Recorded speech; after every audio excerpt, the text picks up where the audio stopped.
नमस्कार दोस्तों, आप देख रहे हैं बीसीसी न्यूज। मैं हूं आपके साथ सर्वोत्तम श्रीवास्तव। खबर है राजधानी लखनऊ से। आपको बता दें कि अंतर्राष्ट्रीय महिला दिवस लखनऊ के खदरी में मनाया गया। भले ही हम 21वीं शताब्दी में जी रहे हों, पर आज भी एक घर से लेकर दुनिया भर के अधिकतर लोगों के दिमाग में पुरुष को प्रायोरिटी देने की सोच ज्यादा बसी हुई है। पूरी दुनिया में आज भी एक महिला को खुद को साबित करने के लिए कई मुश्किलों का सामना करना पड़ता है।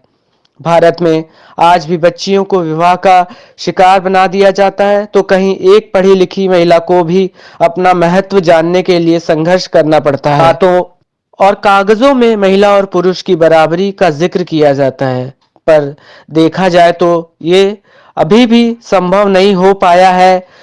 एक गृहिणी के बिना घर का चल पाना नामुमकिन ही है। महिलाओं के संघर्ष और उनकी मेहनत के महत्व को समझने के लिए हर साल 8 मार्च को अंतर्राष्ट्रीय महिला दिवस मनाया जाता है। इस दिन के जरिए लोगों को महिलाओं के संघर्ष के प्रति जागरूक करने की कोशिश की जाती है। यह दिन महिलाओं के खिलाफ गलत व्यवहार, समाज में उनकी भूमिका और उनके बराबर अधिकारों के प्रति जागरूकता फैलाने के लिए मनाया जाता है।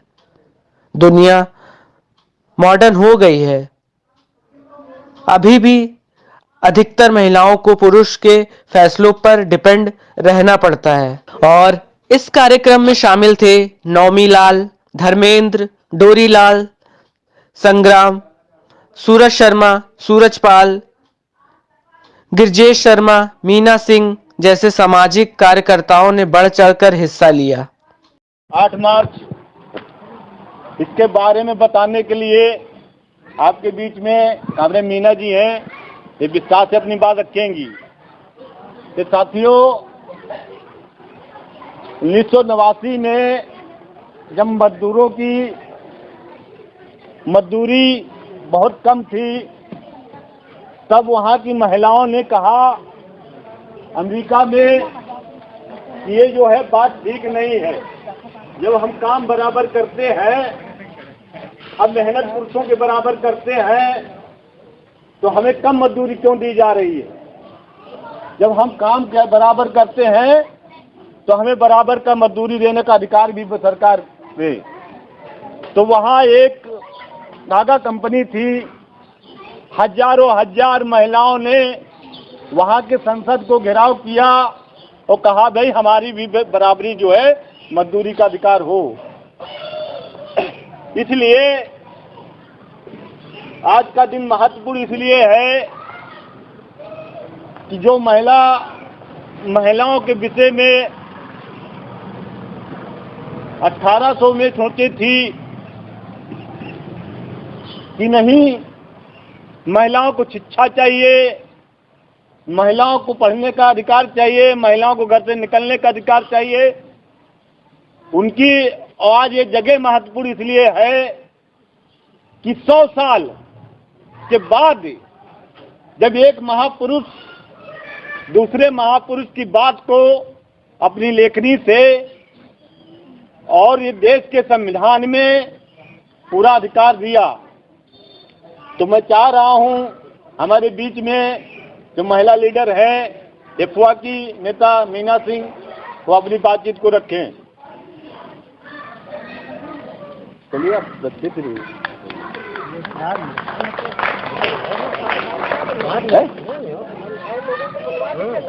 तो ठीक है साथी, अभी वो थोड़ा हमारे बीच में बसपा के कार्यकर्ता हैं साथी संग्राम जी, अपनी बात को रखें।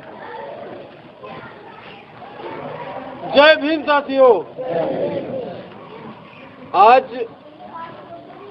महिला दिवस के उपलक्ष्य में आप सभी लोग एकत्रित हुए हैं और माता सावित्रीबाई फुले का आज परिनिर्वाण दिवस है। आप सभी को हार्दिक स्वागत और वंदन करते हुए, और यहाँ पर उपस्थित हमारे सभी माताएं बहनें जो माता सावित्रीबाई फुले आज से काफी वर्षों पहले, आइए आप आगे बढ़िए, उनका विवाह, उनका जन्म कैसे हुआ था और विवाह किस समय हुआ था। माता सावित्रीबाई फुले का जन्म 1831 को और उनकी मृत्यु, उनका विवाह 1841 में हुआ था, यानी 9 साल के अंदर उनका विवाह हुआ था महात्मा ज्योतिबा राव साहब के साथ में। वो पढ़ी लिखी नहीं थी, लेकिन माता सावित्रीबाई फुले को पढ़ने की इच्छा थी और उस इच्छा को पूर्ति करने के लिए ज्योतिबा राव फुले जी ने पढ़ाने का आरंभ किया। यानी खुद अपने बुद्धि द्वारा उन्होंने अपने खुद घर ही में स्कूल खोला, क्योंकि महिलाओं को बाहर पढ़ने की इजाज़त नहीं थी।